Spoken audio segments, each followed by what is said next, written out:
전자 주가는 저 개인적으로 봐도 이제 저점은 좀 나오지 않았나. 이게 앞으로 효성그룹을 가지고 계신 분들은 기간 조정으로 좀 보시되, 근데 왜 현대 엘리베이냐면은 남북 경협도 있지만 엘리베이터 업황이 좋아요.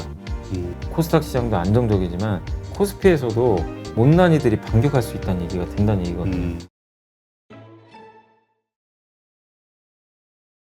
효성그룹 효성중공업이 그 지분을 가지고 있다 이런 얘기도 하셨는데 네네. 지능기업에 대해서 효성그룹이 지난 2분기 괄목할 만한 성적표를 발표했다 이런 얘기가 있어요. 이게 이제 효성 지주사가 이제 그 주가가 요즘에 되게 좋긴 한데 효성그룹이 그 효성 TNC, 효성화학, 효성 첨단소재, 효성 중공업 이런 기업들이 이제 계열 분리를 그러니까 계열 분리라면 이제 그 인적 분할을 했거든요. 옛날에 효성은 그냥 사실 효성 하나였어요. 이 안에 이 회사들이 다 들어가 있었는데 이 회사들이 이제 분할을 했던 거죠. 그래서 각각 쪼개졌는데 쪼개지고 나서는 사실 주가들이 별 볼 일이 없었어요. 되게 좀 부진했다가 이게 코로나의 역설인지 모르겠는데 작년부터 주가들이 엄청나게 올랐습니다. 예. 근데 물론 저평가됐어요. 뭐 효성 TNC, 스판덱스 만드는 기업이고 효성화학은 이제 그 석유화학 기반의 기업이고요. 효성 첨단 소재는 탄소 섬유. 그다음에 타이어에 그 첨가하는 타이어 보강제라고 있어요. 타이어 이제 코드라고 하는데 그거 만드는 세계 1등 기업 중에 하나입니다. 근데 이쪽이요 다 업황이 너무 좋아요. 특히 효성 TNC는 전 세계 1등 기업이거든요. 스판덱스. 근데 이 스판덱스라는 게 수영복 소재잖아요, 사실은. 그래. 예. 몰랐어. 그러니까 이게 수영복에도 들어가고 되게 소재가 많이 쓰이고 우리 그 레깅스 있잖아요. 네. 레깅스 뭐 요가복 아, 여성분들 많이 막 그 등산 가실 때도 요즘에 많이 하신다고 나도 하는데. 입어봤어요. 저 필라테스 하면서 진짜요? 한번 입어봤는데 이거 상상이 도저히 안 돼. 민망해서 못 입겠더라고요. 그래서 한 번 입고 벗었어. 잘하셨습니다. 근데 그게 작년에 이제 코로나 터지고 사람들이 밖에 잘 못 나가니까 네. 집에서 요가도 많이 하고 집에서 홈 트레이딩 하는데 그러니까 집에서 이렇게 막 사이클 그걸 그 회사 이름이 펠로톤이었나요? 제 기억에는 이렇게 사이클 판매하는 회사 있어요. 미국에. 아, 미국에. 집에서 이제 그게 엄청 팔리는데 그거 이제 탈 때 그 요가복 같은 거 입는 거죠. 레깅스 같은 그렇죠. 거. 근데 그게 이제 스판덱스로 다 만드니까 기능성 소재거든요. 그러다 보니까 이게 수요가 폭발했는데 그동안 사실 안 좋았잖아요. 증설이 그렇죠. 없었어요. 그러니까 가격이 막 뻥뻥 튀는 거예요. 근데 효성 TNC가 세계 1위인데 중국에 2등 업체가 있어요. 그 회사는 주가도 오르고 실적도 막 꽂히는데 TNC는 사람들이 관심이 없는 거예요. 그래서 이게 아이러니한 게 그러니까 세계 2등 업체가 효성 TNC보다 주가가 훨씬 비싼 거예요. 5배가 비쌌어. 아니 근데 작년에 네. 작년뿐만이 아니죠. 올 초도 그렇고 효성그룹 관련주들이 계속 엄청나게 네, 상승했잖아요. 엄청 상승했어요. 효성 TNC는 상승 안 했어요? 아니 했는데도. 아, 했는데도. 그러니까 그때 이제 그러면서 올라가기 시작했는데 그렇게 격차를 좁혔는데도 이게 올라갔는데도 주가 10배 올랐거든요. 그런데도 엄청 올랐네. 지금 PER이 뭐 4배, 5배밖에 안 된대요. 아직도 아니, 얼마나 너무 저가였어요. 실적이 좋으니까. 그래서 지금 이제 100만 원까지 한번 가네 마네 그러고 있는데 아무튼 효성 TNC는 여전히 아직도 피크한 논란도 별로 없고 되게 좋은데 문제는 이제 효성화학 같은 경우는 이게 이제 주가 좀 오르긴 했는데 약간 이제 좀 정점 아닌가 하는 그런 논란도 일부 좀 있는 것 같아요. 보고서를 보니까. 그래서 효성 그 화학에 대해서는 약간은 좀 슬로우한 모습들이 좀 나오고 있는 것 같은데 다만 효성화학도 내년에 또 공장 증설한 것들이 가동되면서 매출액이나 이익은 더 올해보다는 좋을 가능성 분명히 있기 때문에 계속 관찰을 해보시고 근데 이 석유화학 기업들의 지금 최대 문제가 지금 좋은 게 중요한 게 아니라 이게 좀 꺾이는 거 아니냐 이 좀 공포감이 있어요. 예. 눈으로 확인은 안 돼요. 솔직히 가봐야 됩니다. 근데 자꾸 이제 그런 이슈가 나오니까 좀 불편한 거죠. 그래서 효성화학도 좀 피크한 논란이 좀 해소돼야 주가가 좋을 것 같고 효성 첨단 소재도 주인공 중에 하나죠. 엄청 올랐죠. 이 기업은 아시겠지만 그 타이어 코드도 좋았지만 그 수소 연료 탱크에 그 탄소 섬유 그걸 만드는 회사예요. 탄소 섬유를 만들면 수소 연료 탱크가 폭발을 해도 이게 찢겨져 나가지고 그 보통 금속 소재를 쓰면 수소가 폭발할 때요. 금속 소재가 이게 찢어져 가지고 이게 쪼개져 가지고 사람 몸을 막 이렇게 다치게 할 수 있거든요. 근데 이 탄소 섬유는 되게 단단하기 때문에 그 어떻게 보면은 이 수소를 잘 감싸 안기도 하지만 설사 폭발을 해도 그냥 찢어진대요. 그러니까 마치 그 우리 풍선 있죠. 풍선 바람 빠지는 것처럼 그렇게 터진대요. 만약에 터지더라도 예, 소재 자체. 그래서 앞으로 탄소 섬유가 수소를 저장하는 용기로 엄청나게 쓰이는데 일본의 도레이 이후로 또 한국에서는 처음으로 이 국산화에 성공한 업체이기 때문에 그 밸류에이션 받아가지고 주가가 많이 올랐습니다. 그래서 좋고 효성중공업 같은 경우는 또 그 일단 수소 사업 진출 선언했고 그래서 이 기업들이 다 좋아요 사실은 좋아서 지주사 효성까지 좋을 정도로 그래서 작년 하반기부터 올해까지 뭐 누가 뭐래도 이 그룹주 내에서는 효성그룹이 진짜 주도주 중에 하나였다라고 좀 말씀드리겠습니다. 근데 이제 그 걱정하는 분들은 이제까지 이렇게 많이 상승해 왔기 때문에 이제는 좀 조정을 받아야 되는 거 아니냐. 그러니까 지금은 관심을 가지면 안 되는 타임 아니냐. 이렇게 보는 분들도 있거든요. 저도 거기에 동의합니다. 저도 개인적으로 제가 좋은 내용 말씀드렸지만 이제 대부분 알고 있고 그리고 주가가 너무 과도하게 올랐어요. 아무리 좋아도 우리나라 코스피가 예를 들어서요. 한국이 4,000포인트가 적정 지수라고 할게요. 그러면 오늘부터 4,000까지 계속 가는 게 아니잖아요. 그렇죠. 중간중간 쉬면서 가거든요. 어느 정도 속도 조절하면서 그게 주가의 속성이니까 그렇게 본다면 효성그룹에 대해서는 저는 좀 하반기에는 쉬어갈 수 있다고 봐요. 저도. 근데 단 옥석은 가리셔야 돼요. 효성 TNC라든가 첨단소재처럼 내년도도 더 좋아지는 기업이 있다면 또 조정 이후에는 또 달려갈 수 있는데 내년도가 불안한 기업이라면은 또 못 갈 수 있으니까 앞으로 효성그룹을 가지고 계신 분들은 기간 조정으로 좀 보시되 내년에 그림이 계속 잘 나오는 기업과 아닌 기업을 분리를 하셔가지고 비중은 더 늘릴 것인지 줄일 것인지를 좀 명확하게 좀 결정을 하실 필요는 있는 것 같습니다. 그러니까 효성에서 우리가 미래 가능성을 보고 좀 관심 가질 거는 효성 TNC하고 첨단 소재 이 사실 두 이제 개. 가장 유망한 건 효성 첨단 소재인 것 같아요. 첨단 이것도 소재. 근데 지금 너무는 부담스럽기 때문에 지금 사면 안 되지만 미래 성장성으로는 왜 효성 첨단 소재냐면 특수 소재를 만들어요. 탄소 섬유 아무나 못 만들거든요. 그렇죠. 이게 수소 쪽에 들어가니까 그래서 이 계열사 중에서는 저는 개인적으로는 미래를 봤을 때는 좀 첨단 소재가 가장 유망하지 않나 생각합니다. 네. 우리가 화학주에 투자할 때 불안한 요소로 꼽는 것 중에 하나가 이게 실적이 좋고 막 이래도 갑자기 그러면 네. 증설을 해야 되니까 그러면 증설에 대한 이슈가 나오면 또 돈이 확 그 시설 투자로 들어가니까 네. 이 안 좋았단 말이죠. 네. 지금 얘기하신 이 두 종목도 그런 거에 해당되지는 않을까요? 아니 이게요. 그러니까 효성 TNC 같은 경우도 만드는 업체가 별로 없어요. 스판덱스를. 이게 정해져 있어요. 근데 이 기업들이 별로 크게 증설을 안 합니다. 그래서 괜찮은데 물론 언제든지 증설할 수도 있겠죠. 근데 그 리스크는 체크해 보시고 탄소 섬유잖아요. 아까 그 말씀드린 효성 첨단 소재는 첨단 소재. 이거는 증설을 하는 게 호재죠. 만드는 업체 별로 없는데 수요가 너무 많아요.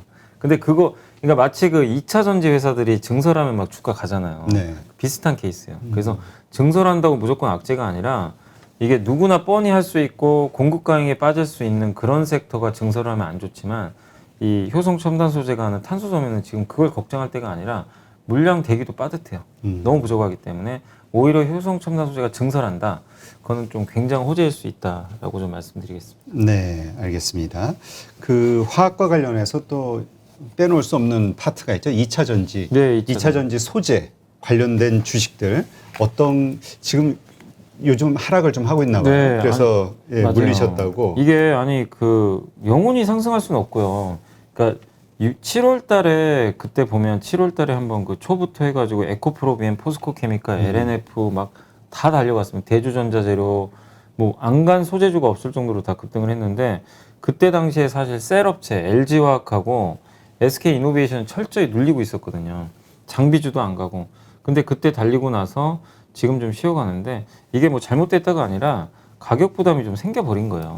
사실 에코프로비엠도 그 올해인가요? 그러니까 이번 달 말에 MSCI 뭐 지수 편입 가능하다. 막 이런 얘기도 있어요. 그래서 막 지난주 금요일 날 그 안 좋은 장에도 올라갔어요, 주가가. 그래서 그 후유증이 생긴 겁니다. 그래서 2차 전지 소재에 대해서는 저는 개인적으로 지금은 낙관론 물론 좋죠. 여전히 성장은 하는데 좋은 게 너무 급격히 또 7월에 한 번에 싹 반영을 해버렸어요. 그래서 오히려 단기적으로는 저는 좀 오히려 조심해야 되는 거 아니냐. 좀 뭐 조심한다는 게 팔으란 얘기가 아니라 사는 관점은 아닌 것 같아요. 지금 사는 거는 너무 리스크가 큽니다. 올라왔고.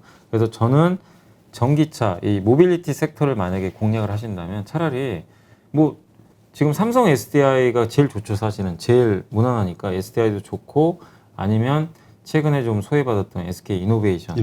LG화학도 여러분들이 너무 무시하시면 안 되는 게 에너지 솔루션 상장하니까 저거 뭐 이제 껍데기밖에 없는 거 아니냐 이럴 수 있지만 LG 에너지 솔루션이 4대 소재를 다 해요. 그러니까 배터리 만든 소재들 있죠. 그 사업 엄청나게 투자합니다. 그거는 되게 좋은 뉴스거든요. 그래서 그런 소재 사업하고 그리고 70% 지분은 갖고 있어요. 무조건. LG 에너지 솔루션이 상장을 해도. 그래서 리스크가 그렇게 크진 않기 때문에 LG 화학도 저는 좋게 보고 있어요. 그래서 차라리 지금은 좀 소외받은 기업, 그러니까 2차 전지 내에서도 못 오른 장비, 부품 아니면 배터리를 직접 만드는 대형사를 좀 사는 게 맞지 않나 이렇게 생각합니다. 이제까지는 계속 중소형주 중심으로 올라와서 소재만 갔으니까. 네. 그랬는데 오히려 이제까지 조정을 받은 대형주가 지금 시점에서는 낫다. 저는 그렇게 보고 있습니다. 그 LG화학에 대해서는 긍정적으로 보시는 분들 가운데는 그 LG생명과학이 거기로 합병이 된 건가요? 합병이 됐는데 다만 이제 안타까운 게 LG생명과학이 뭔가 퍼포먼스가 잘 안 나와요. 옛날에 아마 아시겠지만 우리나라 최초의 FDA 승인받은 약을 LG생명과학이 만들었어요. 팩티브라고 이름 아마 기억나실지 모르겠는데 팩티브라는 그 치료제가 하나 있어요. 그거를 그때 벌써 10몇 년 전입니다. 관절염이었나? 이거 저도 정확하게 뭔지 하여튼 꽤 시끄러웠던 게 기억이 나요. 그래가지고 진짜 우리나라 드디어 신약 개발했다 난리 났는데 안 팔렸어요. 잘 개발을 해서 성공을 했는데도 사람들 선택 못 받은 거죠. 그래서 좀 이제 묻혀버렸는데 그 이후로 LG생명과학은 좀 존재감이 약해지긴 했는데 어쨌든 지금은 LG화학 사업부 내에 들어가 있습니다. LG화학이 되게 사업이 안에 많아요. 화학도 있는데 거기에 그 제약바이오도 있고 거기에 또 LG화학이 예전에 동부안농인가요? 그 농업회사 하나 또 인수한 게 있어요. 네, 그것도 같이 들어가 있어요. 그래서 사업부가 좀 많은데 그래도 핵심은 어쨌든 세 가지로 보시면 돼요. 배터리, 석유화학, 그 다음에 첨단 소재, 2차 전지 소재. 요 세 개가 핵심 메인 그 사업이다라고 보시면 좋겠습니다. 네, 알겠습니다. 자, 한화솔루션에 대해서도 지금 질문을 줬는데 한화솔루션은 우리 참 많이 다뤘는데 그래도 한화솔루션은 이걸 이제 결정을 좀 하셔야 되는 이유 중에 하나가 지금 단기로는요 오르기가 쉽지가 않아요. 기관들이 지금 계속 정리하고 있고 왜 그러냐면 2분기 실적이 안 좋은데 하반기도 태양광 별로 안 좋을 것 같다 실적. 여기에 대한 이제 의구심이 드니까 그냥 던져요. 그러니까 석유화학은 좋은데 석유화학 좋은 거는 주가 못 올라가요. 태양광이 개선돼야 되는데 그리고 주가가 이게 바닥이면 모르는데 9,000원짜리가 58,000원 갔으니까 6배 올랐거든요. 6배 오르다 보니까 가격 부담까지 생겨버린 거죠. 그래서 지금 무너지는데 그러니까 지금 주가도 싸지 않다고 보고 있는 것 같아요. 일부 투자자들이. 그래서 지금 매도가 나오는데 다만 태양광 태양전지 쪽에서 세계적인 점유율을 가지고 있는 업체고 올해 태양광 안 좋은 건 내년에 반전이 일어나요. 왜냐하면 원재료 비용 때문에 지금 안 좋은 거거든요. 그렇죠. 그럼 내년엔 바뀌어요. 그럼 저라면 제가 만약에 주주고 저희가 장기 투자를 한다면 저는 추가 매수 자리를 잡아볼 것 같아요. 오히려 내년을 보고 지금 구간에서 어차피 올해 가을까지는 오르기 솔직히 쉽지 않습니다. 모멘텀이 당장 없어요. 근데 내년엔 역으로 좋아져요. 그러면은 올해 10월, 11월부터는 오히려 바닥을 다지면서 오를 수 있는 모멘텀들이 조금씩 나오거든요. 어차피 올해 하반기 안 좋은 거 지금 반영하고 있잖아요. 예, 그래서 장기 투자하신 분들은 너무 걱정하지 마시고 좀 보유하시되 단기로 대응하시는 분들은 정리하시는 게 맞아요. 왜냐하면 9월까지 주가 오르긴 솔직히 쉽지 않아요. 당장 모멘텀 나올 게 없기 때문에. 그래서 지금은 단기 트레이딩 하신 분들은 정리를 하시되 내년 보시는 분들은 오히려 좀 기회가 오고 있다. 이렇게 생각하는 게 맞는 것 같습니다. 네. 지금 대북주가 지난주부터 이제 꿈틀꿈틀 거리고 있잖아요. 그 일시적인 테마로 봐야 될지 아니면 뭔가 이번 정부에서 마지막으로 이제 뭔가 큰 성과를 내기 위해서 노력을 하면서 정말 괜찮은 성과가 나올 것인지 그래서 좀 장기적으로 가져가도 될지 이거에 대한 그 갑론을박이 있는데 어떻게 보세요? 그러니까 이게 뭐 서로 지금 연락사무소 뭐 통신 연락선 이제 복원하는데 합의해가지고 지난주에 한번 갑자기 확 급등했잖아요. 친서 교환해가지고 그랬는데 갑자기 또 오늘은 뭐 갑자기 북한에서 무슨 말 한마디 하고 거기에 또 한미 연합훈련이 8월에 있어요. 이게 북한 입장에서 또 싫은 거죠. 그래서 한마디 한 것 같은데 어쨌든 우리 한국 정부는 한다고 하더라고요. 또 8월. 예, 그래서 한미 연합을 할 것 같은데 그러다 보니까 이거 기대했는데 또 북한하고 또 뭔가 안 되나 보다. 그래서 이제 또 주가 변동성이 커지는데 저는 개인적으로 대북주는 관심 가져볼 필요는 있다고 봐요. 제 생각엔. 왜냐하면 남북 정상회담 열릴 수도 있어요. 또 한 번. 문재인 대통령 이게 왜 이 말씀을 드리냐면 문재인 대통령 임기가 얼마 안 남았어요. 그렇죠. 문재인 대통령 그러니까 여러분이 그 대통령 입장이라고 생각을 해보세요. 공약을 했단 말이에요. 근데 트럼프하고 잘 해가지고 거의 됐었거든요. 근데 결국에 아무것도 얻은 그렇지. 거죠. 관계는 더 악화되고 미국 대통령 바이든으로 바뀌고 그럼 문재인 대통령 입장에서는 이제 스스로 해결하는 수밖에 없어요. 그래서 아마 북한하고 뭔가 관계 개선을 위해서 아마 계속 뭔가 물밑 작업들이 저는 이루어진다고 보거든요. 그 일환 같아요. 지금 나온 것도. 그래서 임기도 얼마 안 남았고 하기 때문에 요새 또 뉴스 보니까 북한도 경제난이 굉장히 심각하다고 하더라고요. 이게 그럼 북한 입장에서도 한국에 만약에 손을 먼저 내밀면 그거를 거부할 명분이 저는 별로 없다고 보거든요. 그래서 아마 남북 경협 관점에서는 그동안 긴장 관계였는데 그 임기 말로 갈수록은 뭔가 또 약간 우호적인 분위기로 갈 수도 있을 것 같아서 북한 입장에서도 이런 생각은 들 수 있을 것 같아요. 자기네하고 뭔가 그 합의를 이제까지 해왔던 파트너하고 마지막에 뭔가 또 변동성이 생기는 거니까 맞아요. 뭔가 좋은 거를 잘 만들기 위해서 뭐 노력해 보지 않을까라는 생각도 그래서 잠깐 들긴 하는데. 대북주는 그러니까 저는 뭐 안 될 수도 있지만 왜냐하면 이제 나쁘게 볼 필요는 없는 게 별로 잃을 건 없어요. 아무도 기대를 안 해요. 사실 이제 북한하고는 틀어졌어. 이제 끝났어. 뭐 저도 그렇게 생각을 했었고 한동안은. 근데 이제 지난주에 갑자기 그 뉴스를 딱 보면서 뭔가 이제 좀 물밑 접촉은 이루어지고 있구나. 뭔가 관계 개선을 위해서 정부끼리 서로 노력을 하고 있구나. 이거는 기대감을 살린다는 면에서 주가에 되게 우호적인 거거든요. 그래서 지금 오늘 뭐 약간 기대감이 소멸되면서 빠지긴 했지만 이런다고 이제 남북 경협주를 끝났다 이렇게 생각할 필요는 없는 것 같습니다. 여전히 아무도 기대를 안 했던 섹터이기 때문에 주가 부담도 그렇게 크진 않은 것 같아요. 네. 근데 이번에 보셔서 아시겠지만 남북 경협주가 정말 이렇게 한번 올라가면 정말 무식하게 가거든요. 지난주에 정말 뭐 정상회담 뭐 루머 뜨니까 정말 장난 아니게 오르긴 그렇죠. 하더라고요. 그래서 정상회담까지는 제가 모르겠지만 그래도 더 나쁠 건 없다. 저는 좀 남북 경협주는 그렇게 좀 보고 있습니다.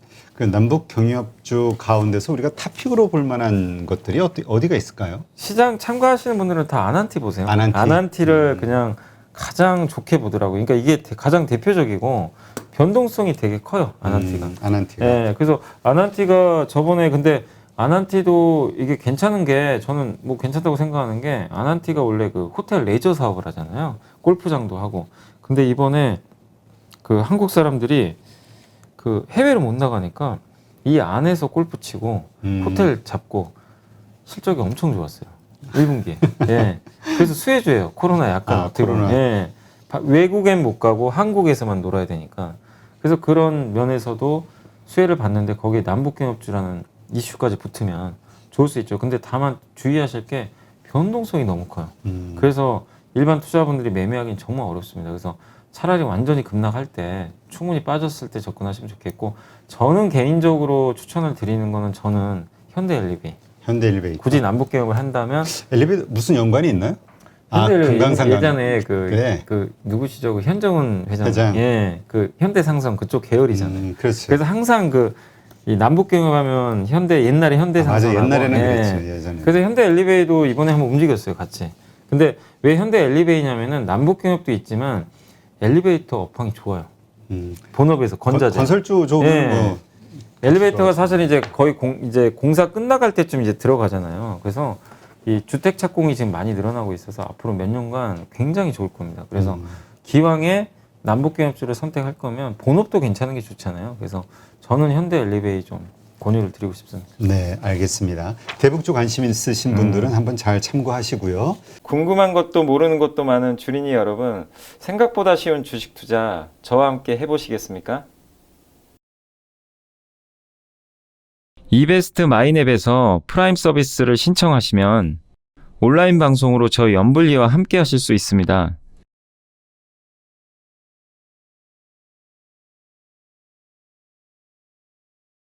프라임 서비스를 신청하시려면 이베스트 마이넷 어플 설치 후 다이렉트 계좌 개설 메뉴에서 계좌 개설을 진행해 주세요. 다이렉트 지점 선택은 필수입니다.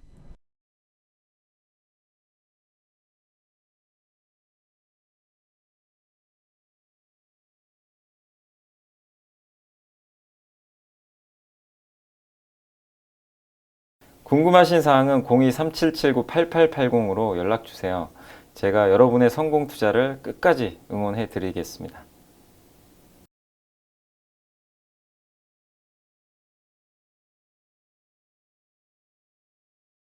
자, 그럼 오늘 그 시황 한번 볼까요? 시황.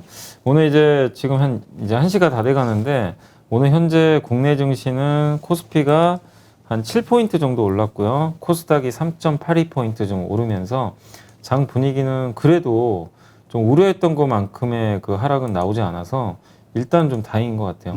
원래 지금 아까만 해도 그 중국 증시가 너무 막 갑자기 쏟아져가지고 좀 걱정을 했는데 다행히 올라왔고 오늘 시장이 이렇게 견조한 이유는 물론 중국이 좀 반등한 것도 있는데 저는 삼성전자 하이닉스 때문인 것 같아요. 이 두 기업이 좀 바닥을 좀 다져가는 것 같아요. 지금 온갖 악재가 다 나왔잖아요. 막 그냥 더할 나위 없이 나왔죠. 네, 그냥 아주 두들겨 맞았고 뭐 좋아도 빠지고 뭐 뉴스 좋은 것도 나와도 빠지고 나쁘면 나쁘다고 빠졌는데 오늘은 어쨌든 삼성전자도 올라가고 SK하이닉스도 2% 올랐는데 특히 기관 투자가 좀 방어도 들어왔고 그다음에 요새 보고서를 보니까 삼성전자에 대해서 좀 부정적으로 보시는 일부 애널리스트 분들 중에도 약간 이제 관심을 가져야 된다. 톤을 좀 바꾸신 분들이 계세요. 워낙 지금 안 좋았기 때문에. 그렇죠. 그래서 삼성전자가 지금이 만약에 바닥이라면 증시는 더 이상 빠질 이유가 별로 없어요. 3,200이 바닥이라는 얘기랑 똑같거든요. 그래서 전자가 내일도 어떻게 될지 모르겠지만 전자 주가는 저 개인적으로 봐도 이제 저점은 좀 나오지 않았나. 이게 보여주고 제가 전자공시를 한 번씩 이렇게 장 끝나고 보는데 내부자들이 매수하는 걸 한번 체크를 해봐요. 임원들 있죠. 임원들. 근데 요새 삼성전자 임원들 중에 가끔 한 분씩 사고 계세요. 많은 건 아닌데 가격대가 79,000원 정도 되더라고요. 그래서 임원들이 조금씩 산다는 건 이것도 내부자 거래가 들어온다는 얘기니까 바닥 신호로서도 되게 좋은 의미가 있거든요. 그래서 삼성전자에 대해서는 이제 너무 걱정은 하지 마시고 보시면 좀 좋을 것 같고 그 다음에 오늘이 8월이잖아요. 8월 오늘 좀 제일 센 기업이 여러분이 딱 봤을 때 어딘 것 같으세요? 오늘 전체 업종으로 보면은 딱 눈에 들어오는 게 정말 오랜만에 가는 섹터 하나 있습니다. 어디예요? 바이오. 바이오. 셀트리온이 3%나 올랐어요. 그럼 코스닥이 좋아진다는 얘기인데. 네, 근데 코스피에도 바이오가 있는데 결국 뭐냐면은 제일 못난이 섹터 중에 하나였어요. 그렇죠. 신약개발.